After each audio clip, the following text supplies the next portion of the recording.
filles. Le féminisme nous a menti et nous avons gobé ça sans réfléchir. On nous a fait croire que la rébellion était synonyme de pouvoir, mais on n'a eu droit qu'à de la confusion, de l'épuisement et des relations sans lendemain. Aux yeux des féministes, tu n'as besoin de personne, n'est-ce pas? D'accord, mais pourquoi aspires-tu secrètement à l'amour, à la stabilité et à la protection? Du coup, obéir à Dieu est devenu une oppression, tandis que le surmenage, la sexualisation et le manque d'attention sont devenus une forme d'émancipation. C'est absurde. On ne s'en rend compte que plus tard, vers la quarantaine ou la cinquantaine, quand on est célibataire, sans enfant ni famille. Et pourtant, on nous a inculqué ça dès la vingtaine. Sortir, rencontrer un maximum de partenaires, profiter de la vie, faire tout ce qu'on voulait. Mais ensuite, c'est comme si avoir des enfants devenait plus difficile. Se poser et se marier devient plus difficile. Je ne sais pas ce que c'est que cette propagande bizarre, mais franchement, je n'ai aucune envie d'avoir de l'argent sans mon mari, ni de sortir sans lui. Je préfère largement aller manger avec lui qu'avec n'importe laquelle d'entre vous. Je n'aime même pas sortir avec mes amis, je préfère être avec mon mari. C'est vraiment mon meilleur ami. Alors je ne comprends pas ce que vous essayez de me dire. Nouvelle vidéo, nouvelle réalité. Ce que tu vas voir ici, c'est du brut et du concret. Alors c'est parti. Filles. Le féminisme nous a menti et nous avons gobé ça sans réfléchir. On nous a fait croire que la rébellion était synonyme de pouvoir, mais on n'a eu droit qu'à de la confusion, de l'épuisement et des relations sans lendemain. Aux yeux des féministes, tu n'as besoin de personne, n'est-ce pas? D'accord, mais pourquoi aspires-tu secrètement à l'amour, à la stabilité et à la protection? Du coup, obéir à Dieu est devenu une oppression, tandis que le surmenage, la sexualisation et le manque d'attention sont devenus une forme d'émancipation. C'est absurde. On ne s'en rend compte que plus tard, vers la quarantaine ou la cinquantaine, quand on est célibataire, sans enfant ni famille. Et pourtant, on nous a inculqué ça dès la vingtaine. Sortir, rencontrer un maximum de partenaires, profiter de la vie, faire tout ce qu'on voulait. Mais ensuite, c'est comme si avoir des enfants devenait plus difficile. Se poser et se marier devient plus difficile. Je ne sais pas ce que c'est que cette propagande bizarre, mais franchement, je n'ai aucune envie d'avoir de l'argent sans mon mari, ni de sortir sans lui. Je préfère largement aller manger avec lui qu'avec n'importe laquelle d'entre vous. Je n'aime même pas sortir avec mes amis, je préfère être avec mon mari. C'est vraiment mon meilleur ami. Alors je ne comprends pas ce que vous essayez de me dire.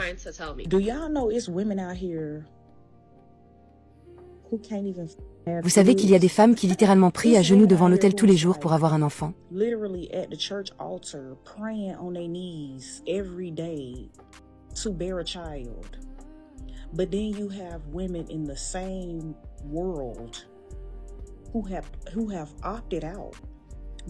puis, il y a des femmes qui choisissent de ne pas en avoir parce qu'elles disent « C'est un sacrifice, je ne veux pas renoncer à ceci ni à cela. On veut être indépendante et vivre pour nous-mêmes. » C'est dingue. Le féminisme vous a tout tué. C'est le retour de bâton classique. On a vendu l'indépendance comme un triomphe, et beaucoup de femmes découvrent à 45 à 50 ans que c'était surtout une façon très efficace de finir seule. On leur a dit que les hommes étaient optionnels, que la carrière primerait toujours, et que le mariage était une prison.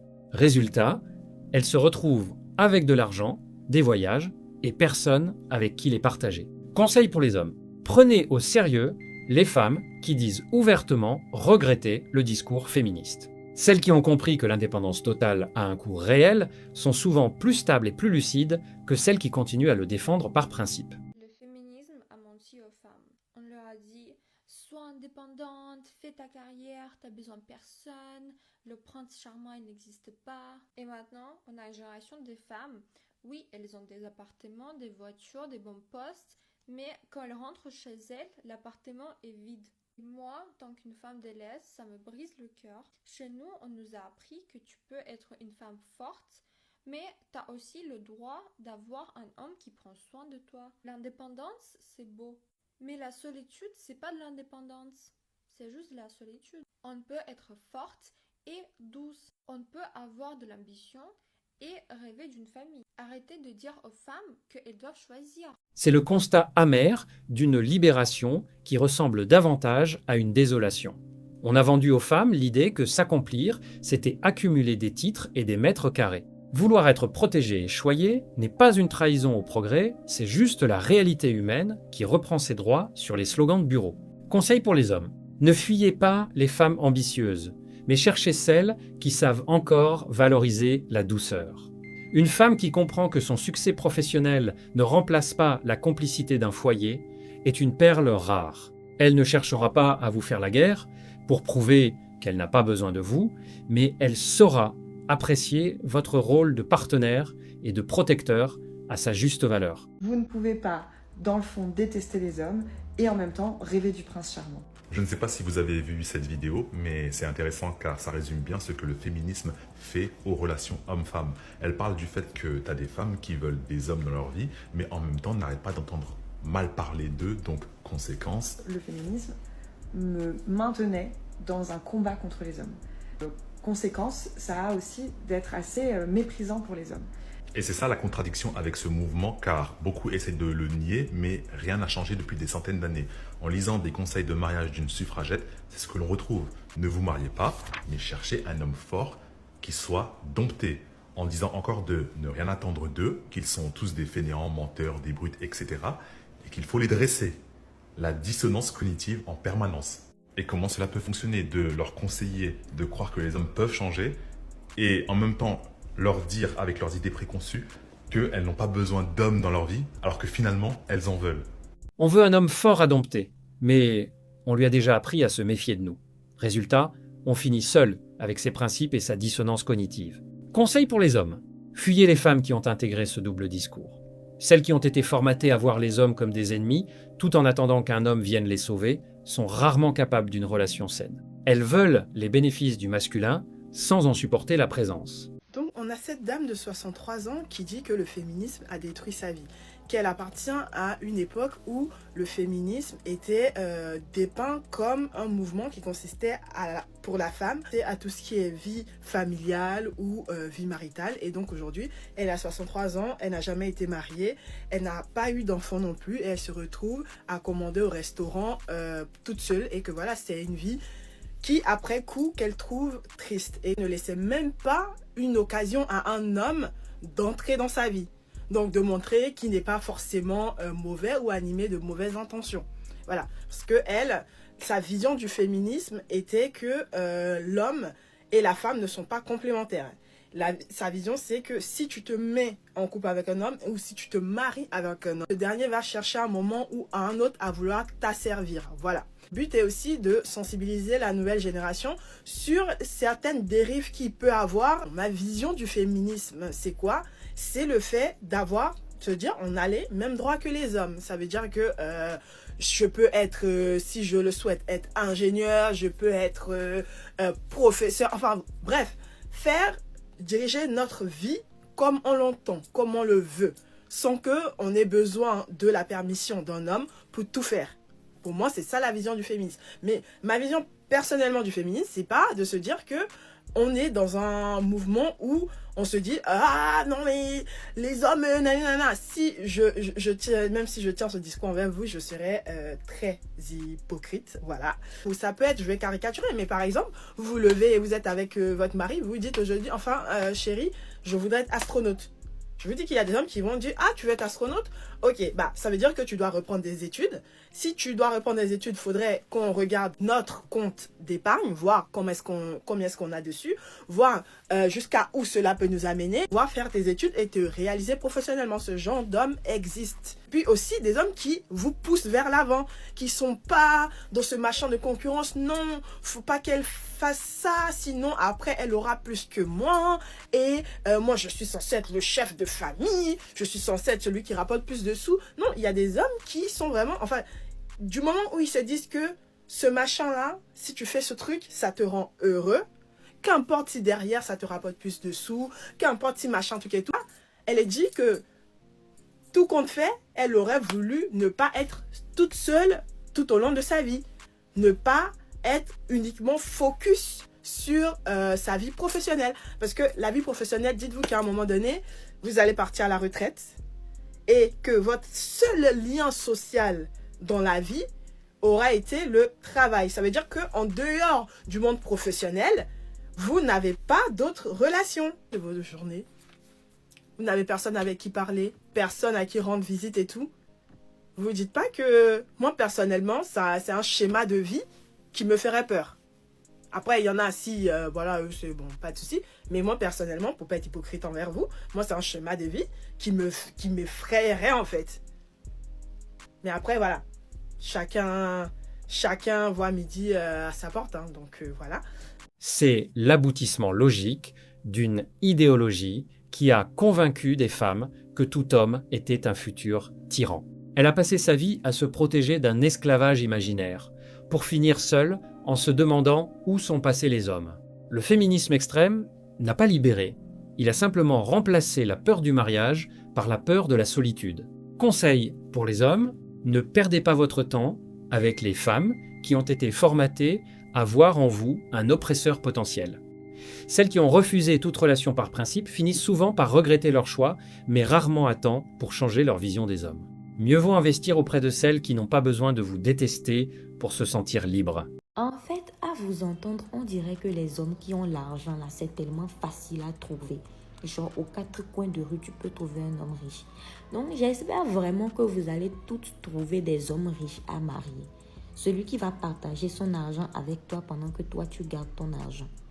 Parce que payer les factures, la popote, la scolarité des enfants, les dépenses personnelles de madame, les cadeaux tous les 4 matins, anniversaire, Saint-Valentin, fête des mères, journée internationale de la femme, pendant laquelle on n'est pas censé faire des cadeaux, hein, c'est la journée du féminisme. Nous, les femmes, on réclame encore des cadeaux et ils le font. Ok, dépenses personnelles du monsieur, envoyer de l'argent à sa maman, envoyer de l'argent à tes parents, à toi. C'est un matin quand tu vas te réveiller et que tu vas tomber follement amoureuse d'un gars qui n'a pas trop les moyens. Là. C'est ce jour-là que tu vas réaliser que tout ce que tu souhaites là, il faut avoir beaucoup d'argent pour le faire. C'est-à-dire que même si l'homme t'aide en cuisine, même si c'est lui-même qui fait la cuisine tous les jours, même s'il t'aide à faire le ménage, même s'il s'occupe des enfants, tant que c'est le SMIG qu'il touche, tant qu'il essaie d'enchaîner d'autres petits boulots de gauche à droite, là, ça ne va pas suffire. Le SMIG ne suffit même pas à un homme célibataire. Pourtant, vous connaissez très bien les réalités du pays. Ou bien vous n'allez pas épouser des hommes dans le pays ici, ok. Pourtant, vous connaissez très bien les réalités du pays. Mais vous parlez comme si on peut trouver les hommes riches aux 4 coins de rue. Et je vous vois venir dans les commentaires. Non, je vous vois. Qu'un homme doit être financièrement stable avant de prendre une femme à ses côtés. Je suis totalement d'accord avec vous. Mais du coup, qu'est-ce que tu vas faire chez lui alors qu'il ne t'a pas encore marié? Voilà. Tu vas aller tomber enceinte. Ta maman, tes soeurs vont commencer à l'insulter. Qu'il n'avait pas d'argent pour s'occuper d'une famille, mais c'est lui qui est parti enceinter l'enfant de quelqu'un. C'est toi-même qui es allé là-bas, non? C'est toi-même qui es allé là-bas. Oui, parlons de la part de responsabilité des femmes.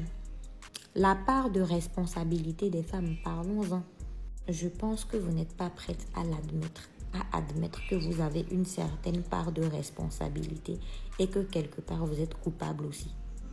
L'argent là, c'est tellement important. Tout le monde a besoin d'argent parce que tout le monde veut être aisé et tranquille dans la vie.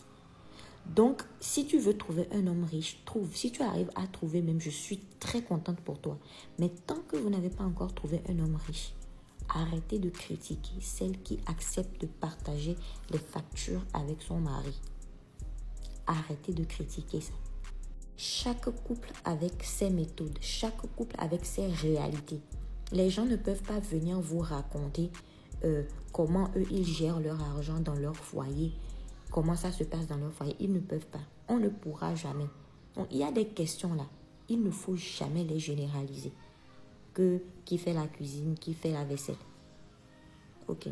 C'est le rappel que les riches ne poussent pas dans les arbres. On exige un homme qui paie tout en gardant son argent. Puis, on s'étonne que les candidats se fassent rares. Le plus savoureux, c'est cette indignation face à la réalité économique. On veut le portefeuille sans les contraintes. Conseil pour les hommes, ne vous sentez jamais coupable de ne pas être riche. Une femme qui vous reproche de ne pas gagner assez, alors qu'elle refuse de participer, est déjà en train de vous considérer comme un investissement décevant. Mieux vaut être clair dès le départ sur la répartition financière, plutôt que de finir avec quelqu'un qui vous méprisera pour ce que vous ne gagnez pas. J'aimerais être misandre, mais je ne peux pas. Je suis hétéro, je suis coincée. Les hommes sont des chiens, mais mon animal de compagnie préféré, c'est le chien. Donc je peux pas être misandre. Je trouve que les hommes sont des êtres fascinants, honnêtement. Il y a deux types de féminisme selon moi. Il y a le féminisme normal, celui qui prône l'équité homme-femme.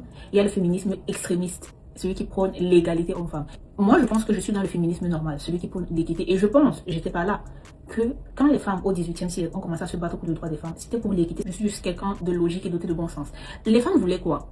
Avoir la reconnaissance, avoir les mêmes droits salariaux, avoir les mêmes résultats si elles fournissent les mêmes efforts. Et moi, je trouve même pas que c'est un féminisme, je trouve que c'est normal. Si un humain fournit les mêmes efforts qu'un autre, pour le même travail, ils doivent être payés pareil. Pour moi, c'est même pas du féminisme, mais c'est du bon sens. Et je pense que c'est pour ça que les femmes se sont battues, pour qu'elles aient les mêmes salaires que les hommes si elles fournissent les mêmes efforts, pour qu'elles aient la même reconnaissance si elles fournissent les mêmes efforts, pour qu'elles aient les mêmes opportunités sans être réduites à leur genre féminin. Et ça, je trouve ça plutôt logique. Elles ne veulent pas qu'on s'approprie leur travail, comme le machisme fait, on en a vu beaucoup. Et ça encore, je trouve ça normal. Personne n'a envie qu'on s'approprie son travail. Donc ça, c'est juste les revendications des femmes. Elles ont voulu avoir leur compte bancaire, leur titre. Pourquoi un adulte normal devrait dépendre d'un autre pour avoir des trucs dans la vie? Ça, je ne trouve même pas ça logique. Donc, le fait qu'elles se sont battues pour obtenir ça, j'ai l'impression que ça a dérangé certains hommes. Comme un maître à qui on enlève son esclave. Moi, je trouve que ces revendications, c'est pas dans le but d'être des échos des hommes, non. C'est dans le but d'avoir les mêmes opportunités. On ne veut pas elle réduire à notre genre. Si demain, une femme a envie d'être éboueur, qu'elle peut se faire? Si elle a envie d'être ingénieure, travailler à la NASA, aller sur la Lune, qu'elle peut se faire sans être réduite à son genre. Et pareil, je pense que le féminisme a aussi aidé les hommes à faire ce qu'ils ont toujours voulu faire. Donc maintenant on va voir des hommes maquilleurs, coiffeurs, qui font aussi des métiers de femmes. Je pense que les hommes qui sont contre le féminisme, c'est des hommes foncièrement mauvais. Parce que je ne comprends pas comment tu peux être contre le fait qu'un adulte ait les mêmes droits que toi. Qu'un adulte veuille sa carte bancaire, qu'un adulte veuille son titre foncier, qu'un adulte veuille faire le travail que tu fais, qu'un adulte revendique le salaire que tu as si vous fournissez les mêmes efforts. Pour moi, comme je dis, c'est du bon sens. Les femmes travaillent aujourd'hui, je parle de l'Occident, certains pays d'Afrique c'est autre chose. En Occident, les femmes travaillent autant que les hommes, donc gagnent à peu près autant que les hommes, ou on va dire avec un 10-20% de différence. Donc ce qui fait que techniquement, c'est impossible pour qu'un homme s'occupe d'une femme. La plupart des femmes qui travaillent ici, quand ils louent ensemble, généralement le loyer va se payer à deux. S'ils font un prêt bancaire pour acheter une maison, c'est un prêt qui se fait à deux. La femme, même si l'homme paye le loyer, la femme va toujours payer peut-être les coûts et tout. Mais ce que je veux dire, c'est que c'est techniquement impossible pour une femme qui travaille de ne rien mettre dans son foyer. Donc toute femme qui travaille participe toujours à la hauteur de ses efforts dans son foyer. Mais sauf que quand les femmes revendique le 50-50, vous voulez qu'on paye la moitié des trucs financiers, mais vous ne vous impliquez pas autant dans les tâches ménagères à la maison et tout, sur les enfants si vous en avez. Non, vous voulez qu'on paye la même chose financièrement, mais dans les tâches à la maison, ce soit toujours nous qui nous en occupons. Et ça, ce n'est pas bon. Parce que moi, je pense que les femmes, quand elles ont demandé leur indépendance, elles n'ont pas cessé d'être les femmes au foyer. Non, elles ont peut-être commencé à faire moins parce qu'elles travaillent maintenant, mais elles n'ont pas arrêté d'être des femmes au foyer. Mais sauf que ça ne vous convient pas du tout. Vous ne voulez pas vous impliquer autant que la femme dans les travaux qui concernent le foyer. Et c'est ça qui cause problème. Sincèrement, hein, arrêtons cette guerre. Parce que les hommes, vous serez toujours là en train de dire, après votre corps, vous pouvez offrir quoi à un homme. La femme va aussi dire, après votre argent, vous pouvez offrir quoi à une femme. Et là, on va toujours se crêper le chignon jusqu'à la fin des temps. Moi, je suis d'accord avec les hommes sur le point où, si tu veux l'égalité homme-femme, un homme ne doit pas t'ouvrir la porte. Un homme ne doit pas payer l'addition au restaurant, il doit diviser l'addition, je suis d'accord. Pareil aussi, si tu vis avec cet homme-là qui veut à tout prix l'égalité homme-femme, une femme n'a pas aussi à cuisiner pour toi ou à laver tes vêtements. Donc, moi, je pense que pour ceux qui veulent l'égalité homme-femme, c'est ça qui pose problème, parce que ça ne sera jamais possible. Moi, j'aime garder mes privilèges de femme. J'aime quand je suis avec un mec, les choses pèsent, ils posent, qu'ils me prennent comme la petite chose fragile que je suis supposée être. Oui, qu'ils prennent soin de moi comme si j'étais la prunelle de ses yeux. Oui, moi, j'aime ça. J'aime que s'il y a un bruit le soir, que ce soit lui qui sorte, il se met devant le danger. Oui, ça me plaît. Donc, moi, je ne peux pas exiger l'égalité homme-femme. Mais par contre, si je travaille dans une entreprise avec mon collègue et qu'on fait le même taf, oui, là, je vais exiger d'être pareil parce que je fournis les mêmes efforts. On sort de la même école, on a tous fait 5 ans après le bac. Donc, je n'accepte pas le fait qu'il soit plus payé que moi. Et ça, c'est normal. Mais par contre, si je suis avec un homme et que je travaille forcément, je vais l'épauler dans les dépenses quotidiennes. Ça, c'est un fait. À moins qu'il gagne 10 fois plus que moi, là, je n'ai même pas voulu le petit doigt. Mais si on gagne sensiblement la même chose, forcément, je vais participer aux tâches de la maison. Mais tout ce qui est, par exemple, réparation et tout, forcément, je vais toujours me tourner vers mon mec. Maintenant, s'il faut faire la cuisine, des trucs comme ça sera toujours moi qui fera le plus. Ça ne veut pas dire que tout le temps, mais ça sera moi qui fera le plus à manger. Ça sera moi qui fera le plus les machines. Il fera aussi à son niveau. Mais je ne vais pas exiger de lui qu'il le fasse au même niveau que moi, parce que je voudrais aussi qu'il y ait des choses qu'il fasse et que moi, je ne bouge pas le petit doigt. On doit voir ça comme une forme de complémentarité. Je ne connais aucune femme en Occident qui gagne, on va dire 2500, et elle soit avec un mec qui gagne peut-être 2500 ou 3000 et elle ne fait rien, elle ne l'invite jamais, son argent c'est vraiment pour elle, je ne connais pas. Ce couple ne va techniquement pas avancer parce que si l'homme ils vivent ensemble, l'homme a payé le loyer, a payé les sorties, il ne lui reste plus rien. Il y a certains hommes qui pensent que non, vu que c'est moi qui... Non, techniquement je ne peux pas prendre soin d'une femme en Occident, comme je dis, à moins que tu sois hyper riche. Mais les hommes africains là, parce que dans mes dernières vidéos j'ai vu vos commentaires, une femme c'est pas ton enfant, c'est pas ta fille. C'est pour ça qu'on dit partenaire. Un partenaire a les mêmes droits que toi, le même respect que tu lui réclames, tu dois être capable de lui donner. C'est pourquoi j'ai beaucoup parlé de réciprocité. Une femme, c'est votre partenaire. Donc, vous avez une façon de réfléchir que j'ai vu dans les commentaires qui est juste sidérante, honnêtement. Moi, je comprends même pas comment en plein 2026, un homme peut penser qu'une femme doit lui demander la permission de sortir avant de sortir. Je pense que aussi c'est lié à la pauvreté parce que généralement vous gagnez plus que les femmes là-bas, c'est vous qui payez le loyer, qui est un peu comme le deuxième père. Donc je comprends que vous pensez que ça vous confère les droits de vie ou de mort sur cette personne, mais non, c'est pas comme ça que ça fonctionne. Ne tombez pas dans le piège de la femme qui veut l'égalité au travail et le traditionnalisme à la maison. Si elle attend de vous que vous payiez, protégiez et assumiez le rôle masculin tout en refusant que cela vous donne le moindre poids dans la relation, elle ne cherche pas un partenaire. Elle cherche un prestataire de service avec des droits limités. Pour ceux qui veulent aller un peu plus loin et soutenir directement le projet, l'espace membre est disponible sous la vidéo. Merci à tous ceux qui contribueront. Si cette analyse t'a parlé, alors ne bouge pas. La vidéo qui s'affiche à l'écran en ce moment va sûrement te plaire. Clique dessus maintenant pour ne pas rater la suite. Reste lucide, on se retrouve de l'autre côté.